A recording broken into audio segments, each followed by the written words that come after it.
Hello guys, welcome back to my YouTube channel सानो क्रिएसनमा यहाँलाई स्वागत छ। म चाहिँ गोठालो जाँदा खिचिएको यो मनोरम दृश्य जहाँ चारैतिर हरियाली, त्यो पहाड, त्यो जङ्गल, त्यो भिरपाखा जुन आफैमा एकदमै रमणीय छ, जुन स्वर्गको टुक्रा भन्दा पनि फरक नपर्ला। जुन म गोठालो जाँदा केही दृश्यहरू कैद गरेको थिएँ। जुन गाई गोरुहरू लगेर गोठालो गएको थिएँ म, त्यसमा चाहिँ तपाईहरु देख्न सक्नुहुन्छ जुन प्रकृतिले सजाएको छ नि हाम्रो ठाउँ, यो जङ्गल, यो परिवेश, यो रुख, यो पात, यो बुटियान, यो सबै एउटा प्रकृतिको खेल हो जुन आफैमा एकदमै रमणीय छ। जसले गर्दा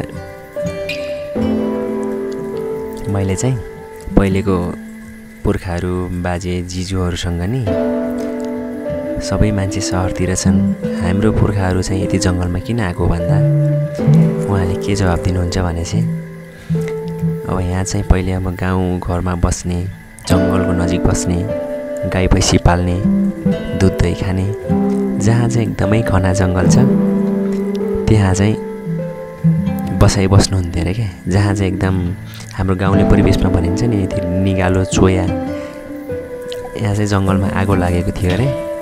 त्यहाँ चाहिँ आगोले निगालो जलेर पड्केको सुनेर अनि ओहो यो ठाउँमा चाहिँ हामी बस्नुपर्छ है, यहाँ चाहिँ हामीले गाई भैँसी पाल्नको लागि प्रशस्त घाँस रहेछ भनेर जङ्गलको नजिक बस्नुहुन्थ्यो अरे क्या। उहाँहरूले चाहिँ जङ्गल अब घाँस काट्नु पर्यो, गाई भैँसीको दुध दही खानको लागि, घाँसको लागि जङ्गलको नजिक बस्नु भयो अरे।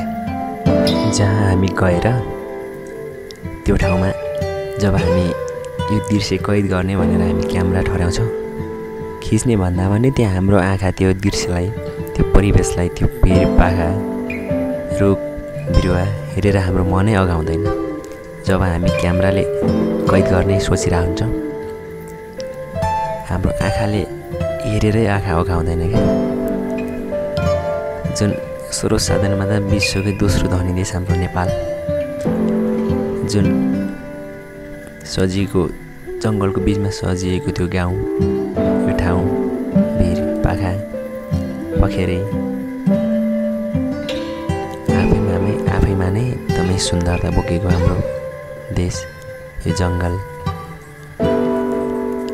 म चाहिँ यो हेरेर कहिल्यै पनि अघाउँदैन। जुन घुम्नको लागि गइन्छ